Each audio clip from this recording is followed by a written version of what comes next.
is Rene Rubalcava, and welcome to Odin. So today I want to talk a little bit about Dojo2.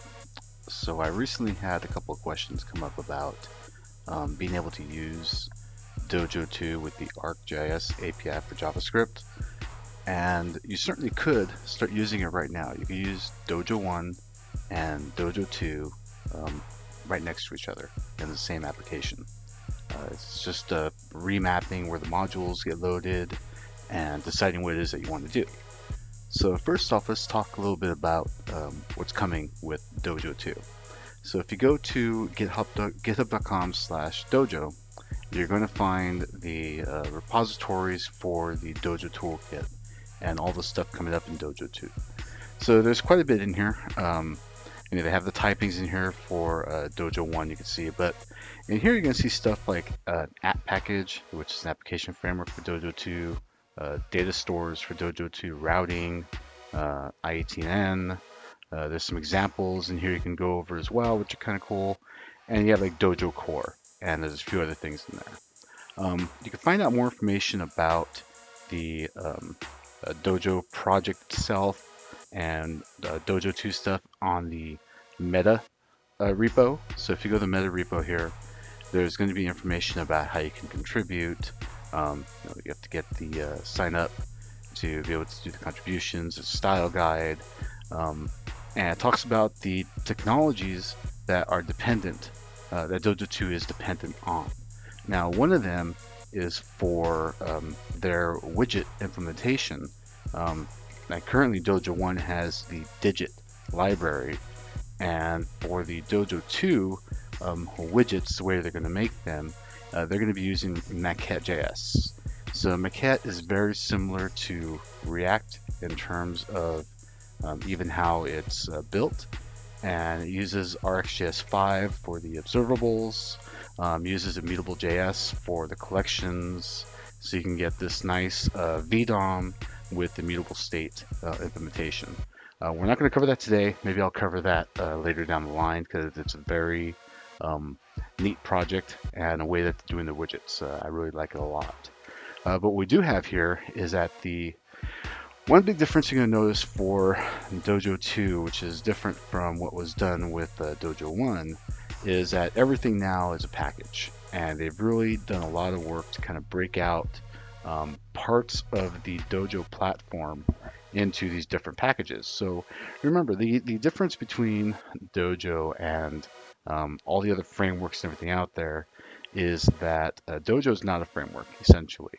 It never set out to be. It's a toolkit you can use with your applications to do stuff. So in Dojo1, you had things like all the array utilities that were available before they were in the JavaScript themselves. You got all of the deferreds to do things like promises, promise-like features, a lot of asynchronicity and stuff. The digits were a big deal because digits let you write out entire applications declaratively in your HTML. So they've kind of gone a step further now for Dojo2 and broken things out even further. So we have Dojo actions, apps, and we'll talk about CLI in a second. There's a lot of other stuff here, but we're mainly going to be concerned about using Dojo Core and what's in Dojo Core itself. So Dojo Core is, like it says, it is the core of the Dojo2 platform. And if you scroll in here a bit more, you're going to get some examples how to use it. It's got ideas here on working with feature detection. So Dojo has always had this Dojo has method. So Dojo Core has now is taking that place. Language utilities, which is really popular for Dojo. We got the array module, and they've trimmed it down too. So if you look at the array module, so they aren't including stuff that's already built in to the JavaScript arrays. These are modules that or utilities you could use with arrays that you wouldn't normally get out of the box or may not be available yet. So things like copy within, from, fill, find index of, right? So these should be available to you natively in your browser, but if they're not, they're going to go ahead and provide it for you when they're really great little utilities you could use. I'm a big fan of using the of utility, which is really nice. There's still event handling, so there's Dojo Core on, Dojo Core request, and the more interesting one that we're going to be talking about today is using Dojo Core async task, which is like a promise, but you can cancel it, which is pretty useful in various situations. And we'll talk about that in a second. So one thing you might notice looking at a lot of the samples for Dojo2 is that all the samples are written in Typescript, and technically this could also just be ES6 import syntax as well, the way it's written here. But Dojo2 source code is written in all Typescript, and you can actually go through the source. Let's look at something like request. And we can see here the source code for request is written in all Typescript. So the guys at SitePen, the folks working on this, have done a lot of work with Typescript over the years. And they made that decision a long time ago. And I'll link a blog post in the description about using Typescript. They've been very big advocates of Typescript since the very beginning. And they've also made quite a big push in the TypeScript community as well. So they've done quite a bit of work there, and it's showing because Dojo2 is turning out to be a very nice set of tools you can use for your applications. So first off, let's talk about how you could use Dojo2 capabilities inside of your application. So let's go to, okay, so 1 second here. Kind of a little bigger so I can easily get back and forth. You don't need to see that little blue bar.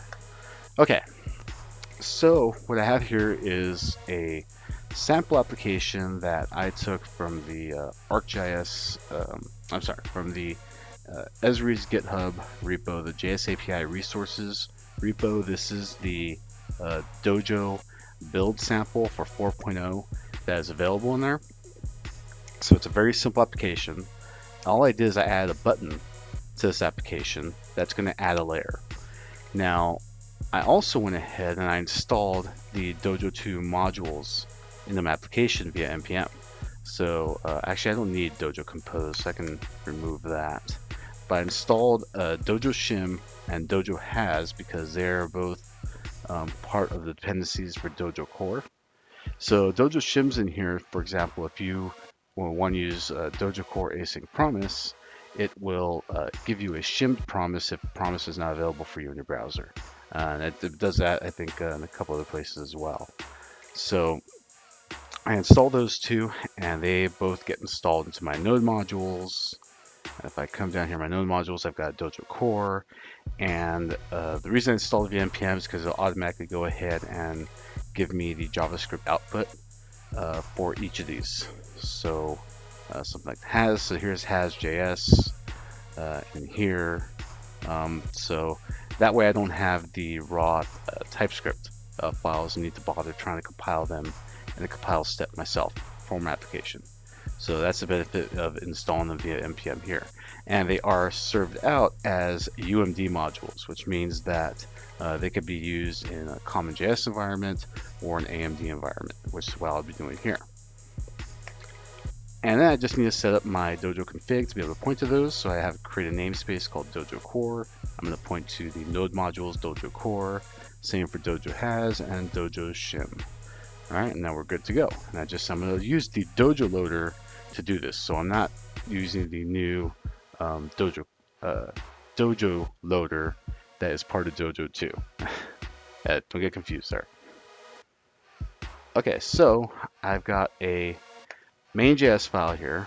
And actually, before I go to that, let's go to this util.js. So what I'm doing here in this util.js is I have a function called getLayer, and I've got an array of layers, which are just URL strings that I'm going to be using. One thing to keep in mind, and I am doing these samples right now in plain ES5 JavaScript. I'm not using ES6 or TypeScript like I normally would, only because I want to show users that if they're doing this and they're not using ES6, they're not using TypeScript, these are the kind of things you need to do using Dojo2, and really using any library that is built in either ES6 or TypeScript and is just exporting default modules. So if I'm going to require a Dojo Core async task, I'm actually going to get back an object that has a default property on it, and that default property is really what I want. That is the task in here. So that's why I'm doing this task default, and then I say var task is equal to task.default. The task is really what I want to get to, and that is actually the default property here. And that is what happens when you transpile from either TypeScript to ES5 or ES6 to ES5 using something like Babel. Right? So the one thing to keep in mind, you'll see that in a few places, and it's just something you should know. So what this function is going to do is I'm going to return a new task, which is essentially, just remember that a task is a promise, but I can cancel it. All right, so I'm going to have a little set timeout here, set it for 2 seconds, and I'm going to go ahead and grab a URL out of my array up here and have a little index. I'm going to increment every time I do that, and when I get to 3, because 3 will be the last one, I'll just reset that index to 0. So next time I click this, I'll go and re-add the first layer again. So then I'm going to go ahead and create a new feature layer using that URL, and then I'm going to resolve this task with a little object for the layer here itself. There's a reason I'm doing this, and I'm not doing it on layers, because layer is a Dojo1 deferred, which returns a promise, and there's some slight incompatibilities with a Dojo2 promise trying to resolve the deferred promise. So the layer, so it tries to say layer.bend, it gets stuck in a loop, and it just doesn't work. So when you run into that situation, just wrap it in an object, and you can just get the layer back that way, or any Dojo1 deferred that returns itself that way. Right, so then just return a little object.freeze here with the object get layer. Don't need to do the object.freeze if you don't want to. I've just gotten in the habit of doing that when I'm returning objects back, so that it forces me out of a bad habit of maybe adding some properties to this in a module that might get used, saying this one like enable, disable, or random junk to it. So this keeps you from hurting yourself down the line. All right, so then I'm going to use this inside this main.js. So in the main.js, I'm going to go ahead and use, even though I don't have to, I'm going to use the Dojo Core on. And again, I'm calling it on default, and I'm going to bring on equal to the default property of the on default that I'm pulling from Dojo Core on. And I'm going to go ahead and bring in my util module in here so I can use that. Okay, great. So I'm not doing anything special here. I'm creating a map view, and I'm creating the search widget. That all works out really nice. Now let's get down to task stuff, right? So first off, I create an array that's going to hold my promises, my tasks themselves. And I'm going to grab my button add elements. This is the button I'm going to click to be able to add the layer to my map. And on that click, so I'm using my new Dojo2 on here. I'm sure it's 500% faster than Dojo1 on. And I'm going to go ahead, and first thing I'm going to do when I click on that button is I'm going to go ahead and iterate over the task array, and I'll cancel any task that is currently running. So if I were to click this button before the 2 seconds is up, I'm going to cancel the promise, and it will never resolve. And I will not add that layer to the map, and we'll see what that looks like in a second. So then what I do is I'm just going to reset the task array to 0. That'll empty out the array, and everything works nice and handy. Okay, so then I'm going to go ahead and create my task using util.getLayer. And remember, util.getLayer returns a new task, and inside there I have a little set timeout that waits 2 seconds before it resolves with the layer. So I get my layer, and I push that task into my tasks array, and then I wait for that promise to resolve. When it resolves, I get this result, and on that result there is a layer that I can then add to my map. So let's see what that looks like. So here's my application. I click on add layer. We wait 2 seconds, and it's going to go ahead and add the cities. I think the next layer is going to be the freeways or the highways. Yeah, so they got the highways now. Next layer might be the states. I don't remember. Okay, great. And the next layer I think will be counties, which will be a lot. Let's see what it looks like. Anything happen? 2 layers? Okay, maybe not. I forget what that layer was. So okay, great. So we're adding in multiple layers. We got cities, we got highways, and we have states shown in here. Oops, my mouse is getting wonky on me here. Sorry about that. All right, awesome. So now let's look at what it looks like if I decide to cancel one of those. So remember, the cities were the first thing that got added. Cities are the little yellow dots. And then we add the highways to the map. All right, so let's go add layer, then click it again real quick. Wait 2 seconds. Okay, so they're the highways. Notice there are no cities now because we canceled the task that was asking for the cities to get loaded and add them to the map. Now, since that never resolved, we never add them to the map. So now if I click this one at the states and then click again before it's resolved, we're not going to add that state boundary on there. We're going to move to the next one again, which would have been the cities, and we're going to add the cities to the map. All right, so that's essentially how everything works, right? So Dojo Core async task is going to go ahead and let us be able to create cancelable promises, which are very useful. I mean, you can cancel deferreds in Dojo 1. It's a little trickier. You got to kind of you have to set a canceller function. And that's something else that we didn't do in here in the util. In a task, we have a function to do function resolve and reject here. If I actually add another function, this is a canceller. And just console.log. I believe it'll do that. Is cancel 2 L's or 1? I want to say it's 2. Oh, that doesn't look right. Okay, we'll go with 1 L. If I spelled that wrong, someone tell me, please. There's no spell checking here. All right, so we've got our little console window open here, a little smaller. Now, if I click add the first layer, which is cities, but cancel it, I should get a little alert here. So yeah, I got canceled in there. Awesome. And then it goes to add to my highways. Click again. It should then add the state boundaries after a couple of seconds. And no cancel there because I didn't cancel anything. If I click this again, go to cancel, cancel it again. So there you go. So you can add the second argument to a task, which would go ahead and be what you do if you were to cancel whatever the task was doing. Maybe you need to clear out some arrays or reset some sort of an index, whatever you were doing there.